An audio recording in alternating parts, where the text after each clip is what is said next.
Hello guys, আমরা এখন কাঁচপাল্লার design নিয়ে করছি। এই কাঁচপাল্লা হচ্ছে আমাদের মাথার ডিজাইন। আমরা এই আঁকে ভাঁজ দিচ্ছি। ভাঁজ দিয়ে মাথার ডিজাইন মিলবে না, এখনো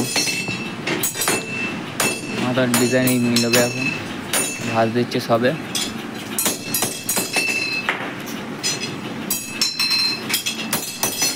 এই ভাঁজ দিচ্ছে।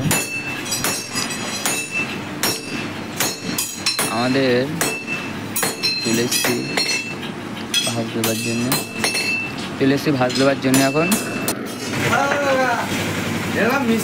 এই মিলানো হয়েছে, এখন আপাতত অল্প এখনো এ আছে।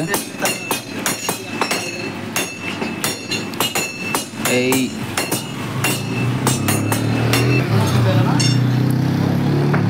আমাদের ভাঁজ দিচ্ছে এখনো। এই ভাঁজ দেওয়া কমপ্লিট হলো এখনো। এই এখন পাক ভাঙছে, মালের পাক ভাঙছে দু সাইড। আমরা এই চলে এসছি এখন মিলাতে। এই মিলিয়ে আর মাঝখানগুলো ভাঁজ দিতে হচ্ছে। ভাঁজ দিয়ে মিলাচ্ছে এখনো। মিলিয়ে আমরা এই পর্যন্ত সমাপ্ত করছি। Bye, good by.